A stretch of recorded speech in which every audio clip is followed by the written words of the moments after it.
Hey everyone, welcome back to my channel. I hope you're having a beautiful day wherever you are in the world, and thank you so much for joining me for another art video. Today I'm going to be sharing a floral ink drawing process, starting from my preliminary pencil sketch and moving on to my mark making and development of different values using ink. Before getting into talking about my ink drawing process a bit, I just want to send out a huge welcome to all you new people just visiting my channel today for the very first time. Do consider subscribing because every single week I share new videos with art tips, drawing and painting tutorials, and encouragement for aspiring artists. And if you do subscribe, don't forget to click on that little notification bell so that YouTube can let you know whenever I publish a new video. Otherwise, you may or may not find out about it. Alright you guys, so I'm going to share a little bit about my ink drawing process and kind of the objectives that I had with this specific drawing on hand. As I mentioned in a past video, I wasn't really able to commit to doing Inktober this year, but this doesn't mean that I'm not going to be sharing a few ink drawings here and there. I really miss this medium. My drawing pens have been sitting in my pencil case completely unused for a very long time, and I really want to embrace this Inktober inspiration that I have going on and use it to further improve my ink drawing skills, to keep practicing. I shared quite a few ink drawing videos a while back in which I explain about alternative shading techniques and provide some useful tips that can really help people get started with this medium. I'm going to make sure to leave links to a couple of those videos down below in the description box for you in case you're just getting started yourself and this sounds like something that could help you. If you do have a chance to see those videos that I uploaded quite a while back on ink drawing, especially the ones in which I'm actually drawing a complete subject, like I think that I uploaded a video in which I drew a house and then I also did a hand, you're probably going to be able to notice that the general kind of methodology that I follow when laying down my marks is pretty much the same. I always start with the darkest areas that I'm able to perceive in my reference picture, and then I work towards the midtones, and then once the midtones are created, I go back and further darken the darkest areas. I tend to jump around from area to area though, but this is basically what I am doing. I like jumping around because A, I get really bored to work in only one space for a very long time, and also B, I find that starting to lay down my marks in other areas helps me kind of visualize a larger picture instead of just working in one little area and kind of moving outwards, if that makes any sense. Aside from the fact that I avoided creating those outlines around my largest shapes, and I consciously left those until the end, the general way that I approach my mark making is pretty much the same. However, I really want to start working on improving my line work, laying down those marks a lot more deliberately and carefully, and be able to arrive at a drawing that looks a little bit more elegant, more refined, and more delicate. I definitely have a very long way to go. This is far from perfect, but I am happy to say that by creating this study a lot more deliberately, a lot more consciously, and setting those specific objectives for myself, I was able to arrive at an outcome that definitely shows improvement when I compare it to my ink drawings from last year. And of course, when I say improvement, I mean improvement towards my own goals, towards the style that I am personally trying to develop.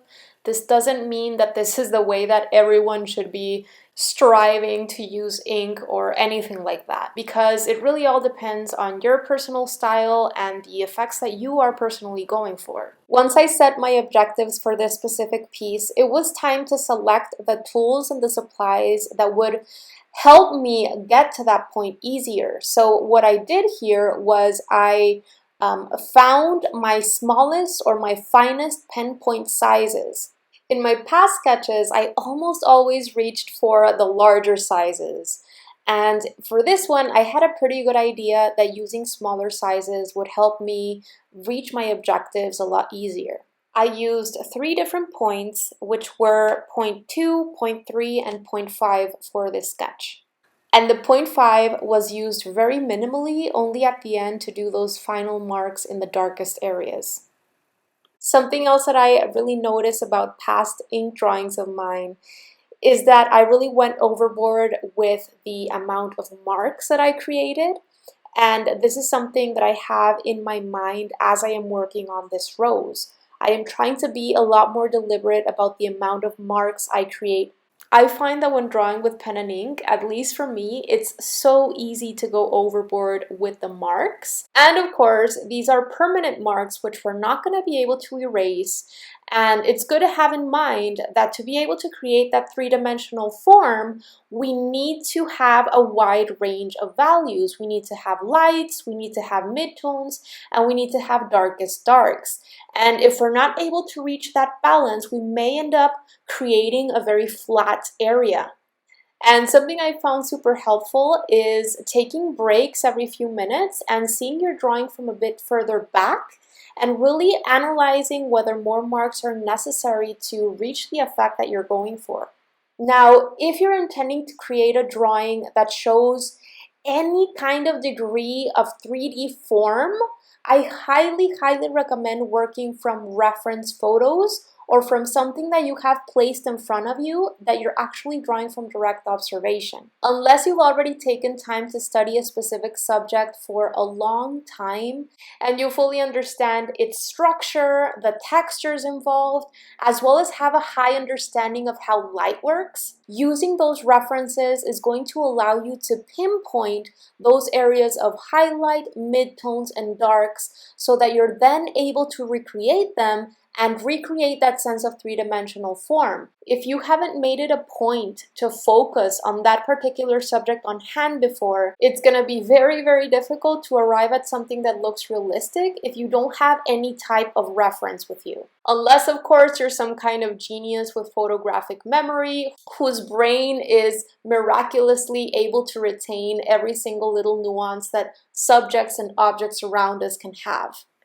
Just as an example, if somebody asked me to draw something right now out of the blue with no references at all, and it's something that I have never drawn before in my life, let's say a rhinoceros or something like that, I'm going to be able to draw them for sure because I have seen them in zoos maybe, in movies, books, etc., but it's probably going to turn out a bit cartoony. And the reason this is because I am going by how I think things look like and not how they actually look like. And that's perfectly fine if that's the style that you're going for, but it's not the style that I'm personally looking to achieve. And I almost always modify my references. I use my artistic license to shift things around, take things away, bring other things in, and stylize everything in my own way. But it's always good to have those reminders of things that I could add in that I would have probably otherwise forgotten.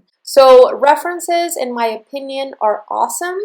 However, I do want to emphasize here that with references, I mean photographs, especially those taken by yourself, or objects or subjects that you have directly in front of you that you're drawing from life, from direct observation.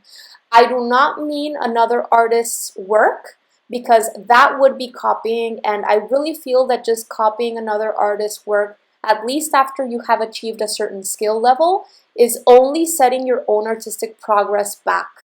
Alright, so let's move on to the next thing that I made sure to do with this drawing that I really wasn't making sure to do before. When it comes to drawing with pen and ink, there are so many different alternative shading techniques that we can use. We have hatching, we have cross-hatching, scribbling, stippling, contour lines, cross-contour lines, etc. And what I made sure to do here was take into account the structure of the subject that I am intending to draw, as well as the overall effect that I am going for in order to arrive at the specific techniques that I was going to be using.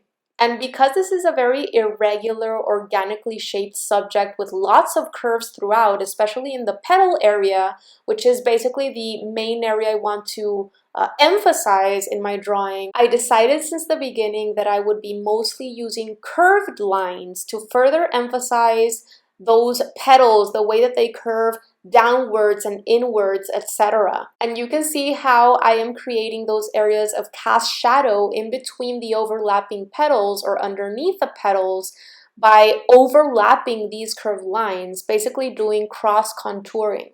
And of course, when I moved on to the stem and the leaves, things changed a little bit and I used a lot more hatching and cross hatching in those areas. I also added in a tiny bit of scribbling just to further darken some of the darkest areas in my drawing, because it's that contrast between very light lights, very dark darks, and also that wide range of midtones that are going to help create that sensation of three-dimensional form.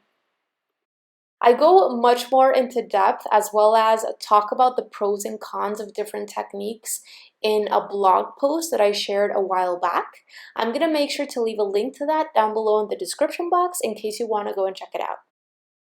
And the last thing that I made sure to do with this drawing is make sure that I am creating lots of variation within my line weights. Not only within the marks themselves, with which I am creating the different values inside of the petals, the leaves, the stem, etc., but also when it comes to the outlines around each and every petal and the leaves and the stem. I don't want that outline around every single element to have that same continuous weight all throughout. So in case you're not aware of this, what affects the weight of a line is basically its thickness to thinness or darkness to lightness. So essentially, what I am doing is making sure that each and every single line has a variation within it, at least a subtle variation. I do not want to create the same level of thickness or the same level of darkness from one end of my mark or line to the other. In my previous sketches, my lines were very thick, and I really wanted to work on creating this line weight variation because I really feel that it adds to the interest and style of the piece. If you notice the piece at the end, you're going to be able to see that those outlines, which aren't really outlines, but just to give it a term so that I can explain, that line that is around the petals, around the leaves, around the stem, it's not one continuous line weight all throughout. I leave certain sections with no outline or line at all, and then in some areas the line is thicker, and in other areas the line is much thinner. If you're interested in a more thorough, in-depth explanation on my technique or step-by-step tutorials that will help you get a better grasp on this drawing medium, make sure to check out the videos and blog posts that I'm going to make sure to link to below. All of the ink drawing supplies that I used to create this piece, including the sketchbook that you're seeing me use right now, are going to be left down below for you in the description box. That is it for today's video, everyone. I really hope that you enjoyed it. I hope that it inspired you to go and try some ink drawing for yourself. If you enjoyed this video, please give it a thumbs up because it really helps my channel get in front of more people. If you have any questions for me on ink drawing or anything else, make sure to leave them down below in the comment section. Thank you guys so very much for watching. It means the world to me that you're here watching this video. I really appreciate it. Always remember, you are amazing, you are super creative, and you can do anything that you set your mind to. Don't forget to subscribe so that I can see you next week and talk to you soon.